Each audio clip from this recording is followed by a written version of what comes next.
Well, Inspector, you know, even though you are a policeman, you'll never get away with it. Get away with what? What do you mean by that, sir? You knew you couldn't get away with it, didn't you? Yes, I'm guilty. I admit it. From now on, keep your auto on the street, not on the sidewalk.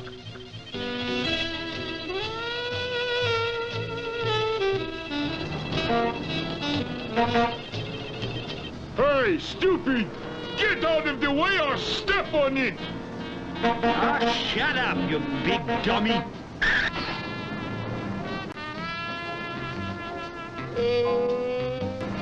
How do you like that? Replaced by a crummy machine. I decided to park it at the curb and nonchalantly walk away. I finally devised a foolproof scheme to prove my innocence. There was only one way to get my job back.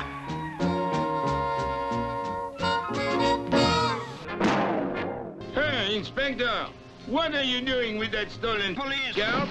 But I was just borrowing it. Call the police! Headquarters is just around the corner, so cool it. I'll take it back at once.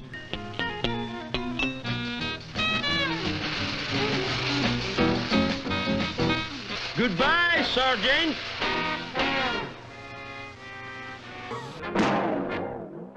The only way I could prove my innocence and find the real Blutch. I could prove The Marquise de Poulibon. the Blutch. They are one and the same. I began my search into Madame Poulibon's past for some clue. My initial efforts revealed that she had been a chicken fluker. After mulling it over in my fertile brain, I decided to start my investigation at the scene of the crime, Madame's chateau.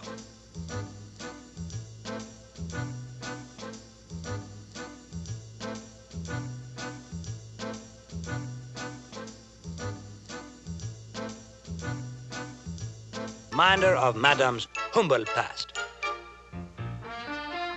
During my search for the clues, I apparently lost my way. I'd better ask for directions at that old house.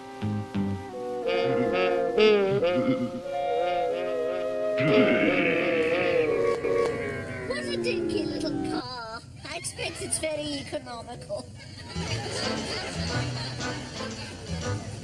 Could you park it somewhere inconspicuous? This space is reserved for the Drummonds.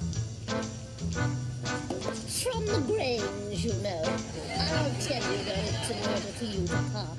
Follow me. Hey, I'm the last person to make a fuss. You see? Drive past and we'll see. Well, drive on and turn round. Look, it's got to look like a chance encounter. Will you hurry? Drive to the end of the road and then turn round. Faster than this. I want to hear your brakes squeal. No, not yet. I'll tell you when to stop. Stop. Follow me. There must be something out there you could be doing. The neighbors were complaining about a mad scientist. It seems these experiments were creating interference on their television sets. Yes. Not quite the accolade he deserves, of course. What is important is that I rather suspect very few people realize, not doing it professionally yet, dear. I would say at the moment he's simply an amateur. An eccentric scientist who was making monsters without a license. Well, it's perfectly true. It's almost frightening. Goggling out of one of those windows at this very moment. A monster to end all monsters! You'll find him, dear. I dare say you'll catch him at one of his regular haunts. Look at that. You'd expect something more imaginative from a scientist. This is an insult to my intelligence. Slowing through the streets, not knowing I'm being overheard. It should go boom any second! Fancy going off like that. He lie about his age. They do. You know I never interfere. The most unusual case I have ever handled. I have to hold my head up in this community and looked up to. The most unusual case I have ever handled. What are they going to think? Thrusting this minor setback aside, I began planning my next move. Don't overdo it, of course. I'm a great believer in subtlety, as you know. Subjected to the usual tests, please. Don't worry. This time I think those cup hairs really